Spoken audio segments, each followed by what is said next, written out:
Welcome to the show, folks. Welcome to the show. As you know, this is Jiru having a real talk with our Minnesota State Senate Rep Mark Koran and Lacy Johnson running against Ilan Omar, who refused to debate him.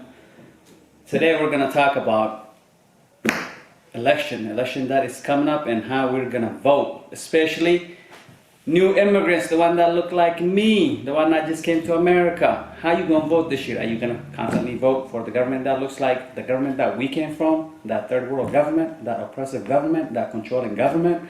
Are we gonna vote for that kind of government? It's still when we make it to America. So for today, welcome to the show, gentlemen. Glad to be here. For sure, appreciate it. Mark, I want to start off with you. Imagine you're me. You came from Ethiopia. It's been 30 years, the same party is still ruling in Ethiopia. You made it to America now. How are you going to vote 2020? Are you voting for the Democratic Party? If I live 30 years under the same repressive government, I'd be looking for somebody other than the existing repressive government that has ruled and hasn't provided economic prosperity or the opportunity to achieve economic prosperity, which is what we do provide here. For sure. What if this government promises you all kind of good things? There's going to be no more killing, education free for everybody, university free for everybody, food free for everybody. Would you trust this government? I wouldn't trust them at all. None of those things are available free for anybody. Somebody has to pay for it. You telling me there's no such thing as free lunch? No, not at all. There's one thing we have here is we have the opportunity, equal opportunity to achieve great success in this country. You see the way this man thinks? This man is a free man, that's why he thinks like that. But a lot of us come from Ethiopia here in America. We've been super oppressed in Ethiopia. When we come to America, I ask a lot of people in my community, why do we vote for Democratic Party who is for the big government, the kind of big government that we left in Ethiopia, that oppressive government. When I ask them why do we vote for controlling government, they will say to me, Ace, if I go back to Ethiopia, I'll certainly be a Republican and be a free man. But in America, the Democrats have promised me free stuff, especially free food, free education, all this kind of free stuff. Do you think they're going to get all this free stuff in America? They're not, and it's what is a new version of modern day Democrat oppression. And it's all sold under the guiseness of kindness and compassion. And what it is they've spent 30 to 40 years here in this country building an industrial complex, and its fuel is dependency. And so what they're looking for, immigrant populations, existing US-born population, out of vast prosperity, they're able to also convince them that if they just gave more and that you were able to receive free health care, and those things don't exist. Sure. We have to have a healthy economy and an opportunity for everybody to become successful. And it exists here. Our nonprofit industries, all of those, think about the government, it's a self-fulfilling prophecy. The more people they can keep dependent on the system of dependency. It is their fuel, and it's a very large and growing industry that supports or that is dependent upon it. And what it really is, it's not kind or compassion. It leads to the destruction of families, and there's no way anything that they're promoting today is sustainable, ever. In any part of the country, Sure. in any part of the world, we see it's not successful. We have the greatest country in the world, and we have the greatest opportunity for everybody that's here. For sure. Lacy, imagine if you're an immigrant from Nigeria, a country that most people around the world speak of saying it should be the richest country in the world. And you make it to America, is because you're not rich in Nigeria. You migrate to America looking for a better life. What would you vote for in America? Well, that's an easy one. I will always vote for a party that does not give me stuff for free, that respect my human capital, that respect my intelligence, that respect my work ethics, in fact, personally, I don't want free. And and being from the black community here, I understand parties that offer you free stuff, and I understand the impact and effect it will eventually have on your community, your culture, your family, and yourself. It takes away the work ethics. It takes away setting goals in life. And all of a sudden you will look up and he pointed out, you'll be totally dependent on government.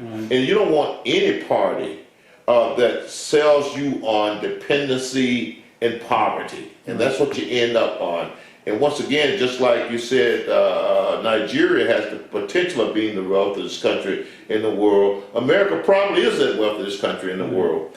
And once again, no matter what wealth the country have, no matter what it has to offer, if any people, any community start depending on government, which means you're dependent on politicians, and you don't want to depend on politicians, especially liberal politicians that promising you something for free, which we know nothing is for free. Somebody got to work and provide it for you. That's right. Somebody got to work. And actually, I think the one thing when we talk about free, you actually have to confiscate someone else's labor in order to provide it for somebody else. And we took care of our poor and injured elderly, our children, long before government existed. And so that's the part I don't think people understand. And so we've taken care of them. This question is for both of you. What would you guys suggest to new immigrants from countries like Nigeria, Ethiopia, and all other third world heritage folks? What would you guys say about oppressive government that they came from, controlling government that they come from?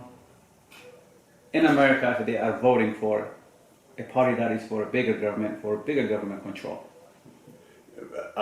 As far as, anybody who's for bigger government control, we already see the outcome, right?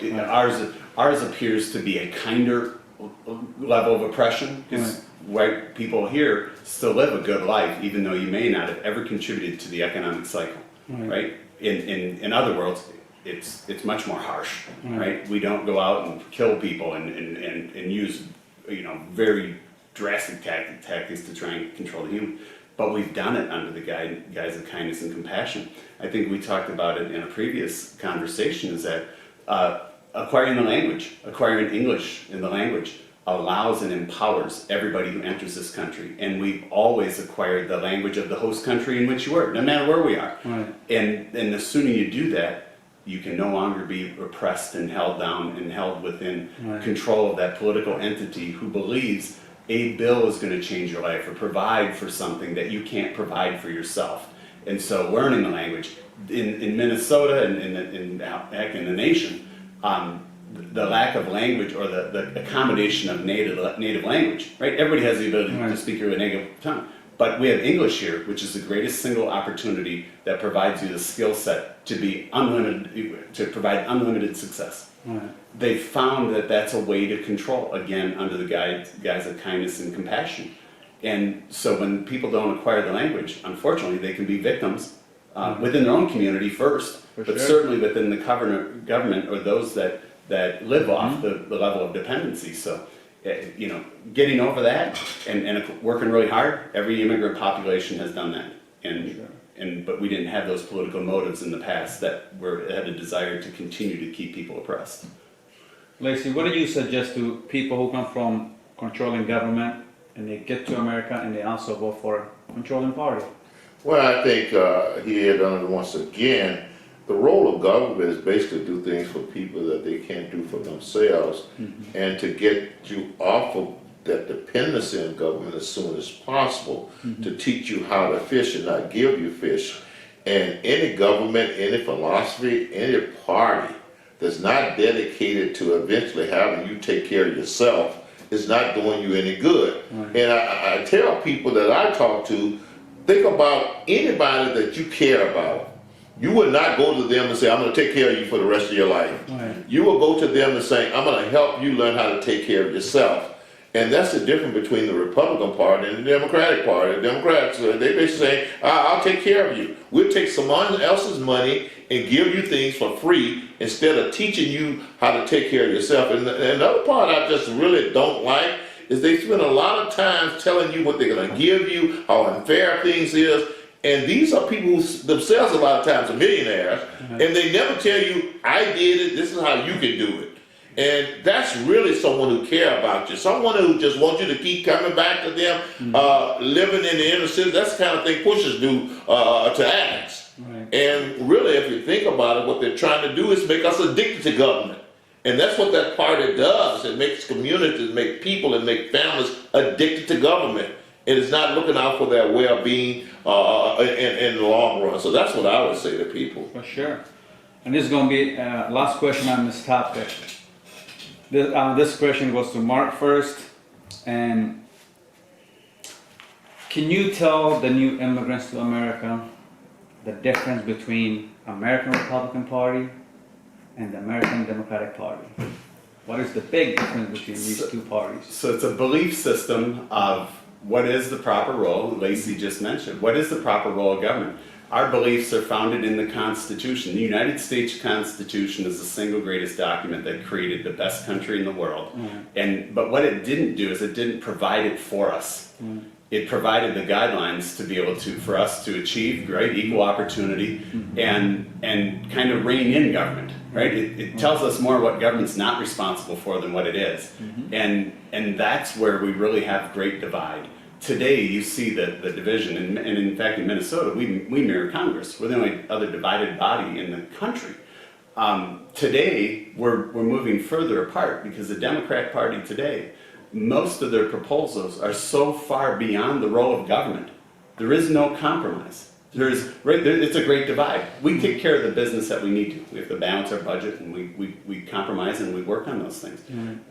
But today, more than ever, the divide is they want a role of government in your life and control of your life well beyond what government's role ever should have been.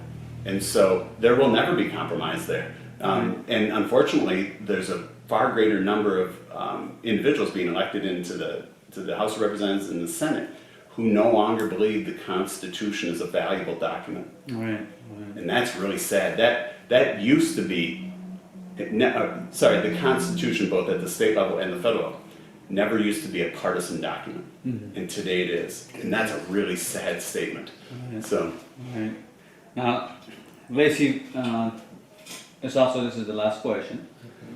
On your side, as an African American, we the new immigrants, when we come to America, we join whichever team the African American is. If the African American is 90% voting Republican, we go vote with the African Americans Republican. Which of these two parties, between the Republican Party and the Democratic Party serve the African American interest the most? I think the Republican Party for sure served that African American part of the community the most. If you remember, historically, we were supportive of the Republican Party. Right. Somewhere along the way, we lost our way. I think, and once again, the things that they are pushing, as far as dependency and as far as government take care of everything for you, I think that has been bad. And I guess the bottom line, Ace, is that you have to look at what has happened to the African American community as a result of 40 years of voting and supporting the Democratic Party. And I've always said, as long as we are supporting the Democratic Party 90-95%, our situation would never get better. It'll keep getting worse for the next 40 years, and it'll always get worse. And we just need to look around here locally of what has happened to the African American community and the gun violence and the poverty and things that just keep getting, continuing and getting worse. So once again, we are voting against our own best interests. And that's what I would tell any immigrant. Don't make the same mistake that we're making. And one of the reasons I'm out here running is to change that dynamic. Right. You have a chance not to make the mistake that we made, and let these people convince you that what's in their best interest is in your best interest, and what's in their best interest is your vote, right, and not your life.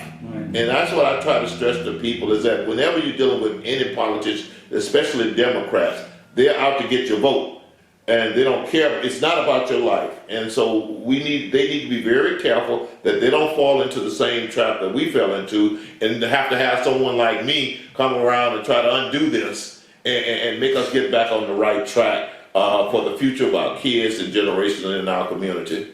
For sure. Any suggestions you guys have? Quick suggestions to the new immigrants how they should vote in America. I think it's one party stands for the freedom and the opportunity for you to achieve greatness. That's really what it is. And there's only one party today that provides fighting for that equal opportunity for everybody. Right. And I would say to them is that you're feeling good about your life is based upon sacrifice, hard work, setting goals, and things like that. And that's one party that's about that, versus another party about you can do whatever you want to do and we'll take care of you. That does not make you feel good about yourself. That does not make you feel good about your family. It does not make you feel about your community. There's nothing like working hard and achieving a goal in life to make you feel good and to really feel good about that achievement and to really live a rewarding life. And that's what I would tell any immigrant. If you're interested in living a rewarding life, do not go the Democratic, we take care of you, you're a victim type of philosophy. Go with, I'm empowered, I'm in control of my own life, I can get this done for myself, and I'll feel good about it. Absolutely. Thank you both of you so much for sitting down with Thanks, me for Ace. this conversation. What they're saying to me, my takeaway is that government is the problem. I can see why people migrate to America, because they had a problem with their government, and when they come to America, they should not vote for a big government that creates all those problems. Government is the problem. Government is not the solution, like the great Reagan said. So keep it like that, folks. I appreciate it. November 3rd, 2020, get out and vote, and you guys make sure vote for freedom. Don't vote for to be controlled. I appreciate it. Thank you. Peace. Thanks, Ed. Yeah. Thanks, Ace.